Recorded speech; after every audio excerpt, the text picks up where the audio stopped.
हाँ, नमस्कार साथियों। आज हम बीए थर्ड ईयर के लिए टॉपिक लेकर आए हैं सुरक्षा परिषद में भारत की जो दावेदारी हैं उसके आधार।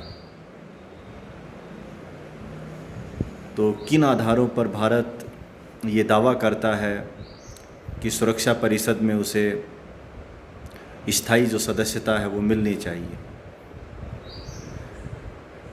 परीक्षा में ये सवाल पूछा जा सकता है, सुरक्षा परिषद की जो संरचना और उसके काम क्या हैं, इस पर चर्चा हम पहले के वीडियो में कर चुके हैं।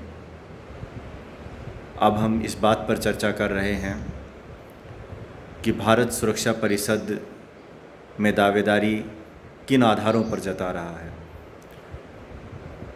भारत खुद को कैसे योग्य मानता है, हम उन पर चर्चा कर रहे हैं। सबसे पहले तो एक तो भारत का दावा है, सबसे पहले तो भारत सुरक्षा परिषद में जो स्थायी सदस्यता का दावा कर रहा है, जो वीटो के अधिकार सहित। अस्थायी सदस्य भारत कई बार रह चुका है, 7 बार अभी तक भारत ने 1951 से लेकर और लास्ट बार 2014 के आसपास रहा है, 2-2 वर्ष के लिए। तो इस 7 टर्म भारत सुरक्षा परिषद में अस्थायी सदस्य के तौर पर पूरे कर चुका है और वो बदलते रहते हैं। तो भारत का जो अभियान है वो उसी तरह की स्थायी सदस्यता प्राप्त करना है जिस तरह से जो P5 देश हैं, वीटो पावर से युक्त देश हैं, जिनमें अमेरिका है, ब्रिटेन, फ्रांस, रूस, चाइना, इन देशों की तरह ही भारत भी सुरक्षा परिषद में स्थायी सदस्यता चाहता है। भारत का ये मानना है कि वो दुनिया का सबसे बड़ा लोकतंत्र है। जो उसका पहला आधार है वो विश्व का सबसे बड़ा लोकतंत्र होने का है।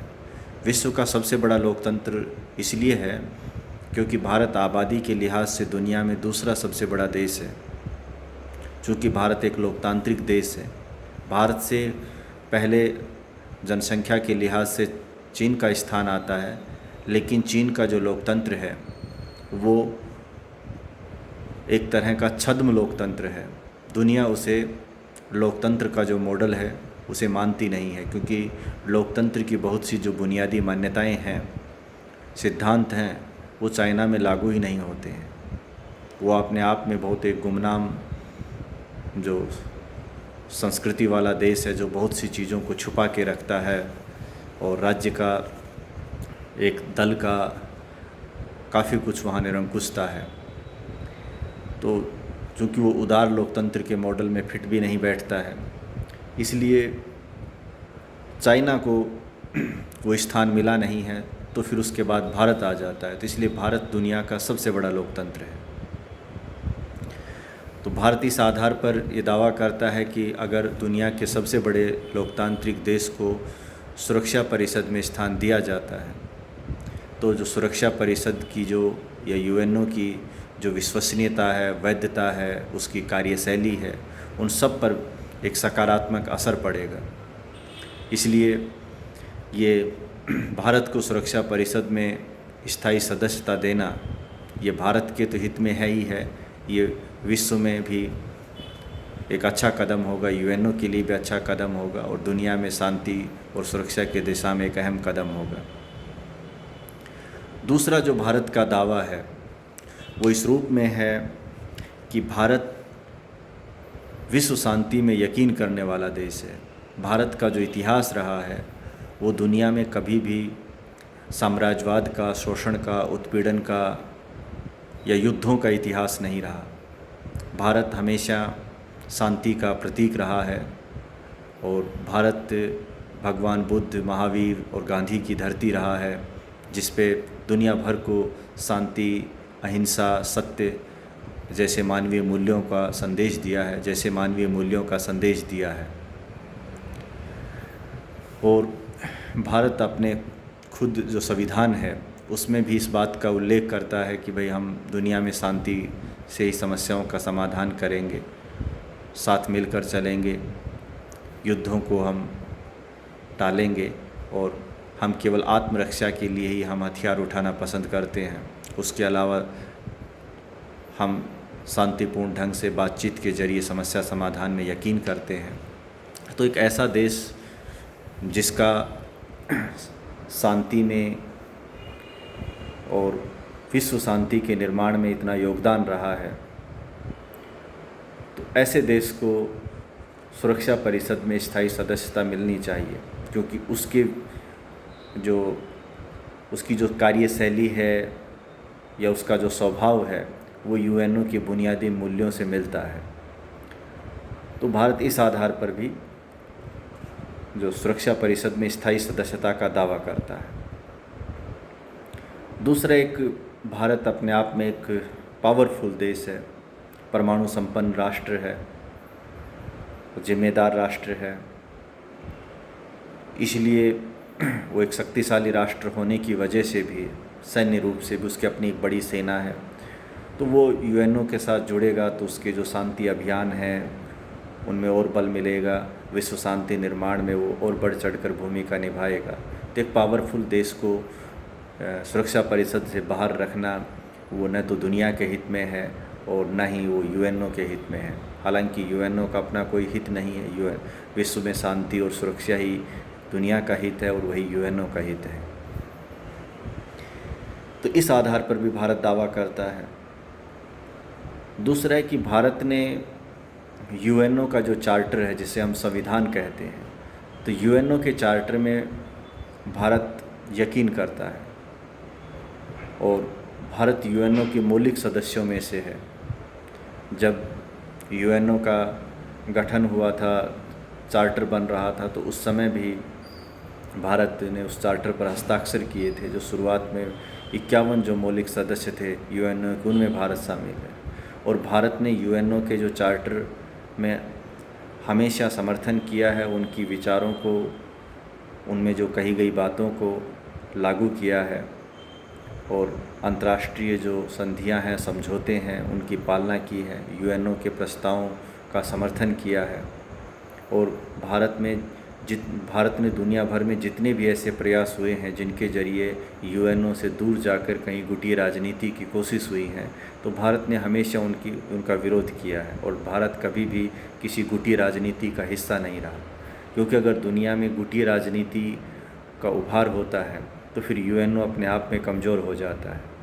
भारत हमेशा इस बात का पक्षधर रहा है कि दुनिया में अगर कोई भी देश विश्व शांति के लिए खतरा पैदा करता है, अंतर्राष्ट्रीय कानून का उल्लंघन करता है, तो ऐसे देशों के विरुद्ध गुटीय राजनीति से या कुछ देश गुट बनाकर उस देश के विरुद्ध शक्ति संतुलन का काम जो करते हैं वो सही नहीं है। बल्कि यूएनओ के मंच के जरिए ही यूएनओ को ही पावरफुल बनाया जाए, ताकि किसी भी आक्रामक राष्ट्र या जो विश्व शांति के लिए खिलाफ काम कर रहे राष्ट्र के विरुद्ध कार्रवाई की जा सके। तो भारत ने कुल मिला के जो यूएनओ के चार्टर हैं, उसके सिद्धांत हैं, उनकी पालना की है। तो भारत इस आधार पर भी ये दावा करता है कि भाई हमने हमेशा यूएन चार्टर की पालना की है, इसलिए हमें सुरक्षा परिषद में स्थायी सदस्यता मिलनी चाहिए। 75 वर्षों के इतिहास में भारत ने ऐसा कभी कोई मौका नहीं दिया जब ये कहा जाए कि वो यूएनओ के सिद्धांतों के विरुद्ध, उद्देश्यों के विरुद्ध जा रहा है। पंडित नेहरू ने तो यूएनओ में काफ़ी सहयोग किया है। यूएनओ का जो परिवार है उसका विस्तार किया है। दक्षिण एशिया के बहुत से छोटे छोटे देशों को उन्होंने यूएनओ से जोड़ा है। और फिर भारत यूएनओ में स्थायी सदस्यता का एक और जो दावा करता है या जो आधार प्रस्तुत करता है वो इस रूप में भी है कि जो यूएनओ के जितने भी अभियान रहे हैं, जो इनके अलग अलग अंग हैं, विश्व भर में उन्होंने जो जो काम किए हैं, भारत हमेशा उनका सहयोगी रहा है।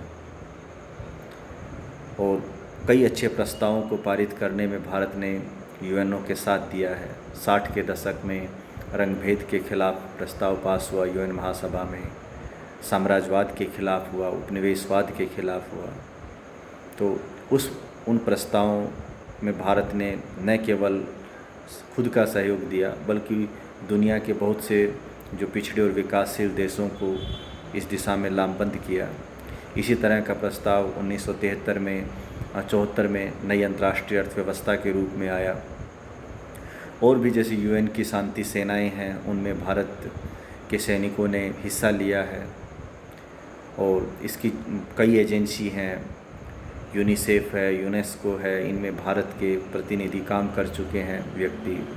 अपने जो शशि थरूर हैं वो यूएनओ में किसी दौर में उप महासचिव रहे हैं। और जैसे विजय लक्ष्मी पंडित का आप नाम सुनते हैं, वो यूएन महासभा की अध्यक्ष रह चुकी हैं।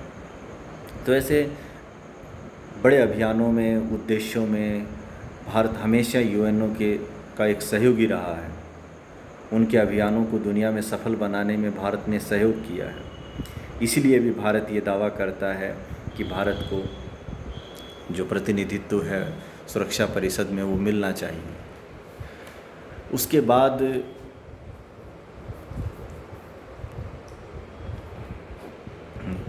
अब बात ये आती है कि भाई भारत को सुरक्षा परिषद में स्थान मिल जाएगा,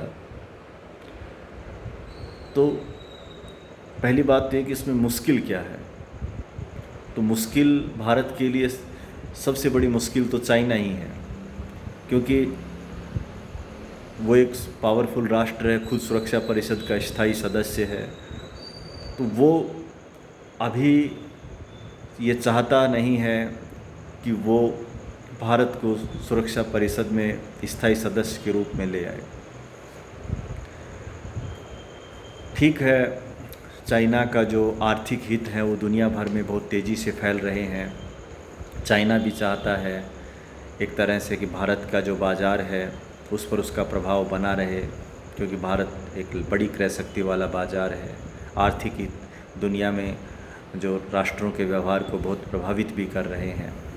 लेकिन फिर भी अभी के हालात में ये लगता नहीं है कि चाइना इस दिशा में भारत को सपोर्ट करे। दूसरा, जैसे पाकिस्तान के साथ कुछ और भी देश हैं, वो इस बात का दावा करते हैं कि भाई नहीं, यथास्थिति बनी रहनी। एक कॉफ़ी क्लब नाम से उन्होंने एक समूह बना रखा है, जिनमें पाकिस्तान शामिल है और भी कुछ देश शामिल हैं।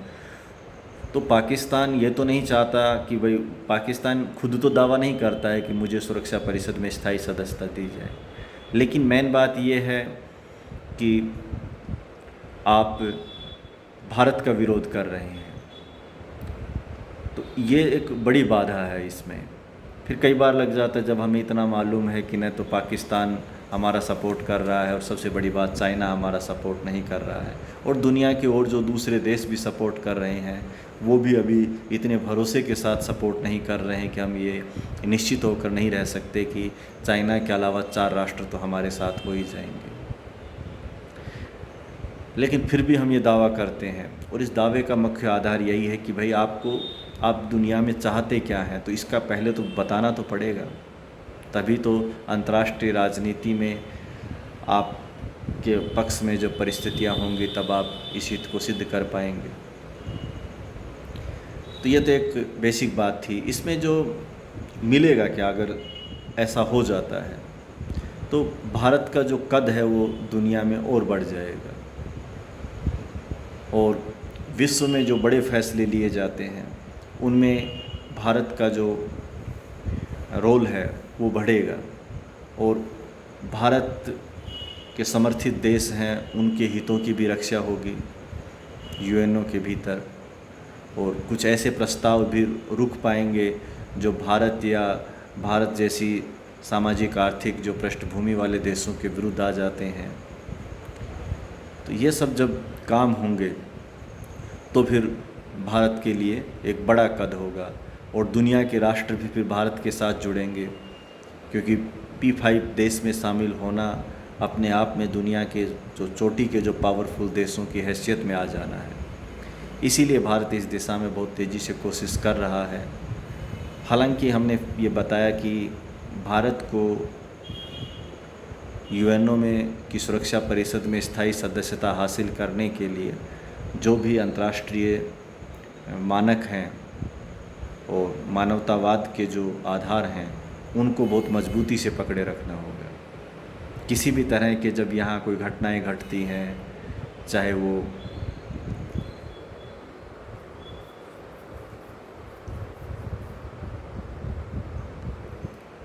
धर्मनिरपेक्षता के विचार को पीछे छोड़ने की बात हो या सांप्रदायिक संघर्षों की बात हो या फिर जो हमारी बहुल सांस्कृतिक परंपरा है उसमें किसी समुदाय को दोयम दर्जे पर धकेलने की बात हो, तो इन सब चीज़ों से हमें बचना होगा। और पड़ोसी देशों के साथ जो हमारे रिश्ते हैं वो बहुत बेहतर रखने होंगे। तो ये कई कदम हैं जो हमें उठाने होंगे, तब जाकर हम एक जो दावा है वो पेश कर सकते हैं, कर रहे हैं, और हमारे दावे को आने वाले समय में आधार मिलेगा। धन्यवाद।